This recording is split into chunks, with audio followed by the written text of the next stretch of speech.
Hello. So, how are you? ඉතින් අද ඔයාලා ඉගෙන ගන්න යන්නේ not to සහ but to කියන කොටස් දෙක භාවිතා කරලා කොහොමද අපි වාක්‍ය සම්බන්ධ කරන්නේ සහ එහෙම සම්බන්ධ කරලා අපි අදහස් ප්‍රකාශ කරන්නේ කියන ක්‍රමය ගැන. අතරම මේ විදිහේ අදහස් ඔයාලා සිංහලෙන් ඇතිතරම් කතා කරලා ඇති. සමහර වෙලාවට ඔයා කියලා ඇති මම මෙහි ආවේ ඔයත් එක්ක රණ්ඩු වෙන්න නෙවෙයි ඔයත් එක්ක කතා කරන්න. මම මහන්සි වෙලා වැඩ කරන්නේ විනෝද වෙන්න නෙවෙයි මගේ දරුවන්ව පෝෂණය කරන්න. අපි දැන් බලමු කොහොමද ඔය අදහස් දෙක ඉංග්‍රීසියට පරිවර්තනය කරන්නේ කියලා. එහෙනම් මම මෙහි ආවේ කියන අදහස දෙන්නේ I came here කියන වචන තුනෙන්. ඔයත් එක්ක රණ්ඩු වෙන්න නෙවෙයි. අර not to සහ but to කියන වචන කොටස් දෙකේ පළවෙනි කොටස දානවා මෙතෙන්ට. I came here not to. ඔයත් එක්ක රණ්ඩු වෙන්න quarrel with you. එහෙනම් මම මෙහි ආවේ ඔයත් එක්ක රණ්ඩු වෙන්න නෙවෙයි. I came here not to quarrel with you. ඔයත් එක්ක කතා කරන්න. ඊට පස්සේ අර සම්බන්ධ කරන කොටස් දෙකේ දෙවනි කොටස ගන්නවා. ඒක දානවා එතෙන්ට පස්සේ. but to ඔයත් එක්ක කතා කරන්න talk with you. අපි ආයෙසරයක් බලමු. ඊටමත් වැදගත් කොටසක්. මම මෙහි ආවේ I came here ඔයත් එක්ක රණ්ඩු වෙන්න නෙවෙයි not to quarrel with you. ඔයත් එක්ක කතා කරන්න but to talk with you. එහෙනම් අපි දැන් බලමු කොහොමද ඒ කොටස් ටික එකට කරලා එක දිගටම කියයි යන්නේ කියලා. I came here not to quarrel with you but to talk with you. මම මෙහි ආවේ ඔයත් එක්ක රණ්ඩු වෙන්න නෙමෙයි ඔයත් එක්ක කතා කරන්න. මම මහන්සි වෙලා වැඩ කරන්නේ විනෝද වෙන්න නෙවෙයි මගේ දරුවන්ව පෝෂණය කරන්න. බොහෝ වෙලාවට දෙමව්පියෝ ඔහොම අදහස් ප්‍රකාශ කරනවා. අතරම එහෙම ගොඩක් මගේ වීඩියෝස් වැඩි හිටිය අය බලන්නේ. එයාලට එදිනදා ජීවිතේ වැදගත් වෙන ගොඩාක් ප්‍රායෝගික දේවල් මම කියලා දෙනවා. ඉතින් මේකත් ඒ විදිහටම ඉගෙන ගන්න. මම මහන්සි වෙලා වැඩ කරන්නේ I work hard. විනෝද වෙන්න නෙවෙයි not to enjoy මගේ දරුවන්ව පෝෂණය කරන්න but to feed my children. එහෙනම් ඔය not to කියන කොටසේ ඒ to කියන කොටසෙන් පස්සේ එන්න ඕනේ ක්‍රියාපදයක්. not to enjoy. දෙවනි කොටසේ but to වලින් පස්සේ එන්නත් ඕනේ ක්‍රියාපදයක්. but to feed. feed කියන්නේ පෝෂණය කරනවාට. my children. අපි ආයෙසරක් බලමු මේ කොටස. හොඳට පුහුණු වෙන්න. හොඳට මේක ඔලුවට දාගන්න. මේක කිසි ගින්නක් නැතුව කිසි අවුලක් නැතුව හොඳටම කතා කරන්න පුහුණු වෙන්න පුළුවන්. I work hard not to enjoy but to feed my children. I work hard not to enjoy but to feed my children. මම මහන්සි වෙලා වැඩ කරන්නේ විනෝද වෙන්න නෙවෙයි මගේ දරුවන්ව පෝෂණය කරන්න. අපි එහෙ ගියේ එයාලට බනින්න නෙවෙයි එයාලට අවවාද කරන්න. බනලා වැඩක් නැහැ. අපි එහෙ ගියේ බනින්න නෙවෙයි අවවාද කරන්න. අපි එහෙ ගියා we went there. we went there. එයාලට බනින්න නෙවෙයි not to blame them. එයාලට අවවාද කරන්න. but to advise them. we went there. ඊට පස්සේ අර not to but to එකේ පළවෙනි කොටස not to blame them. ඊට පස්සේ but to advise them. we went there not to blame them but to advise them. අපි හෙගියේ එයාලට බනින්න නෙවෙයි එයාලට අවවාද කරන්න.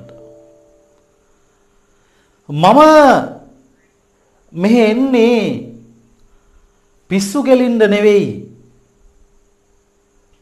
ඉංග්‍රීසි ඉගෙන ගන්න. I come here කෙනෙක් කියනවා ඉංග්‍රීසි ඉගෙන ගන්න යම් තැනකට යද්දියා කියනවා මම මෙහෙ එන්නේ පිස්සු කෙලින්න නෙවෙයි ඉංග්‍රීසි ඉගෙන ගන්න. සමහරට යාත් එක්ක යන යාළුවෝ පිස්සු කෙලිනවා වෙන්න පුළුවන්. Then I come here මම මෙහෙ එන්නේ not to play havoc. Play havoc කියන්නේ පිස්සු කෙලිනවාට. I come here not to play havoc but to learn English. I come here not to play havoc but to learn English. මම මෙහෙ එන්නේ පිස්සු කෙලින්න නෙමෙයි ඉංග්‍රීසි ඉගෙන ගන්න. right. ඉතින් තව කෙනෙක් කියනවා මම ඔයාට ආදරය කරන්නේ ඔයාව රවට්ටන්න නෙවෙයි ඔයාව කසාත බැඳ ගන්න. ඔයාව කසාත බඳින්න. I love you not to cheat you but to marry you. I love you not to cheat you but to marry you. මම ඔයාට ආදරය කරන්නේ ඔයාව රවට්ටන්න නෙමෙයි ඔයාව කසාද බඳින්න. ආදරය කරන කෙනෙක් එහෙම කියනවා. ඉතින් ඔහොම අදහස් ඔයාට සමාජයේ නිතරම ඇහිලා ඇති. right. ඉතින් අපි බලමු තව උදාහරණ කීපයක් මේ විදිහට සාකච්ඡා කරලා.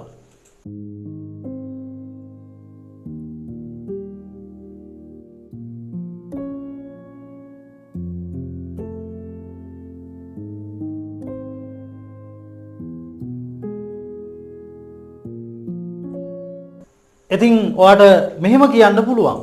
මම ඔයාට උදව් කරේ සල්ලි ගන්න නෙමෙයි ඔයාව ආරක්ෂා කරන්න. ඔයාව ආරක්ෂා කරන්න තමයි යම් අවස්ථාවක මම උදව් කරේ සල්ලි ගන්න නෙමෙයි. සමහරට උදව්වක් කරපුවම කෙනෙක් සල්ලි දෙන්න උත්සාහ කරන්න පුළුවන්. ඉතින් ඒ වෙලාවට ඔයාට කියන්න පුළුවන් මම ඔයාට උදව් කරේ සල්ලි ගන්න නෙවෙයි ඔයාව ආරක්ෂා කරන්න. එහෙම නැත්නම් ඔයාගේ ජීවිතේ රැක ගන්න. අපි ওই කොටස් දෙකම හදලා බලමු.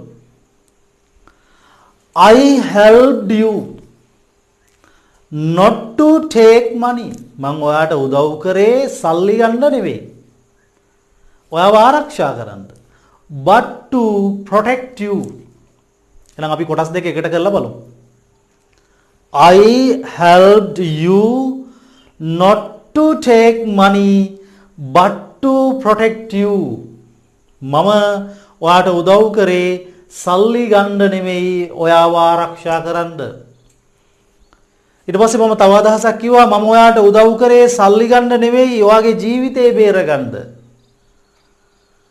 අපි බලමු මේ අදහසත් ප්‍රකාශ කරලා දැන් මුල් කොටස අපිට මතකයි. ඊට කලින් කියපු එක්සැම්පල් එක. I helped you not to take money but to save your life. ඔය කලින් කියපු උදාහරණේ මේකේ ලොකු වෙනසක් නැහැ. අර protect සහ save කියන ක්‍රියාපද දෙක වෙන වෙනම එච්චරයි තියෙන්නේ. එතකොට කියන්න පුළුවන් එහෙනම් I helped you not to take money but to save your life. මම ඔයාට උදව් කරේ සල්ලි ගන්න නෙවෙයි ඔයාගේ ජීවිතේ බේරගන්න. අපිට කියන්න පුළුවන් අපි ඔහුට ඡන්දෙ දුන්නේ ලංකාව විකුණන්න නෙවෙයි ලංකාව රැකගන්න. දැන් සමහරුන්ට ඡන්දෙ දීපු අයට එහෙම ඔය වගේ අදහස් කියද්දි ඇඬෙනවා. They can't help crying. ඒත් අපි ඉගෙන ගමු කොහොමද එහෙම අදහසක් කියන්න කියලා. අපි ඔහුට ඡන්දෙ දුන්නේ we voted him not to sell Sri Lanka but to protect Sri Lanka. We voted him not to sell Sri Lanka but to protect Sri Lanka. අපි ඔහුට ඡන්දෙ දුන්නේ ලංකාව විකුණන්න නෙමෙයි ලංකාව රැකගන්න. ඒත් එකම අපි මෙහෙම අදහස් සමහර වෙලාවට කියනවා. ඔය මේ മന്ത്രിලා ඇමතිලා ගමට එන්නේ අපිට උදව් කරන්න නෙමෙයි අපේ ඡන්දේ ගන්න. ඇවිල්ලා එක එක කතන්දර කියලා ඡන්දය අරන් යනවා ආයෙ එන්නේ නැහැ පැත්තකට. ඒ වගේ දේවල් මේ දවස්වල ඔය ගමේ ගොඩේ කට්ටිය නිතර කතා වෙනවා. ගමේ ගොඩේ විතරක් නෙමෙයි ටවුන් වල කට්ටියත් කතා වෙනවා. එහෙනම් අපි බලමු කොහොමද එහෙම කියන්නේ කියලා. ඇමතිලා ගමට එන්නේ. Ministers come to the village. Ministers come to the village. Not to help us, but to get our vote. Ministers come to the village. ඇමතිලා ගමට එන්නේ not to help us, but to take our vote. ඇමතිලා ගමට එන්නේ නැත්නම් മന്ത്രിවරු ගමට එන්නේ අපිට උදව් කරන්න නෙමෙයි අපේ ඡන්දය ගන්න. එයාලා ඔයත් එක්ක කතා කරන්නේ ඔයාට ආදරය කරන්න නෙමෙයි. ඔයාගේ සල්ලි හොරකම් කරන්න. They talk with you not to love you. ඔයාට ආදරය කරන්න නෙමෙයි. They talk with you not to love you, but to steal your money. They talk with you not to love you, but to steal money. එයාලා ඔයාත් එක්ක කතා කරන්නේ ඔයාට ආදරය කරන්න නෙවෙයි ඔයාගේ සල්ලි හොරකම් කරන්න. එයාලා ඡන්දෙට ඉදිරිපත් වෙන්නේ නැත්නම් ඡන්දේ ඉල්ලන්නේ රට දියුණු කරන්න නෙමෙයි එයාලගේ ව්‍යාපාර රන් කරන්න. එක එක ව්‍යාපාර තියෙනවා, අරක්කු ව්‍යාපාර තියෙනවා, කුඩු ව්‍යාපාර තියෙනවා, සමහරලාට රූපවාහිනී නාලික එක එක විදිහේ ව්‍යාපාර තියෙනවා. ඒවා දියුණු කරන්න මිසක් රට දියුණු කරන්න නෙමෙයි. එහෙනම් අපිට කියන්න පුළුවන් they contest in the election. එයාලා ඡන්දෙට ඉදිරිපත් වෙන්නේ නැත්නම් ඡන්දෙට තරඟ කරන්නේ රට දියුණු කරන්න නෙමෙයි. Not to develop the country, but to run their businesses.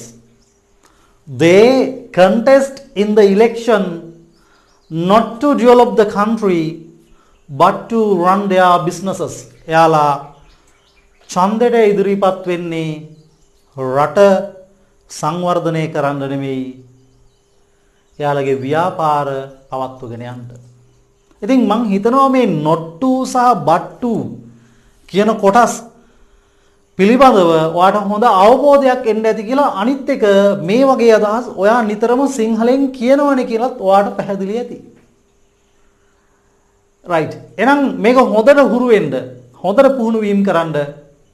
මේක පුහුණු වෙද්දී ඔයාට යම් ගැටලුවක් ආවොත් මට කෝල් එකක් දීලා ඒ ගැන විස්තර අහන්න. රයිට්. ඊට අමතරව මම ඔයාට හැමදාම උදේට පාන්දර 5ට වාක්‍ය 10ක වීඩියෝ එකක් අප්ලෝඩ් කරනවා. ඔයාට පුළුවන් දිනපතාම ඒ වාක්‍ය 10 පුහුණු වීම කරන්න. එතකොට ඔයාට මාසෙට සෑහෙන වාක්‍ය ප්‍රමාණයක්, සෑහෙන ඉංග්‍රීසි වාක්‍ය ප්‍රමාණයක් පුහුණු වීම කරගන්න පුළුවන්. මම හිතනවා දැනටමත් ඔයා ඒ විදිහට පුහුණු වීම කරනවා කියලා. ඔයා පුහුණු වීම කරන්නේ නැතුව ඔයාට ඉංග්‍රීසි කතා කරන්න ගොඩක් අමාරු වෙයි.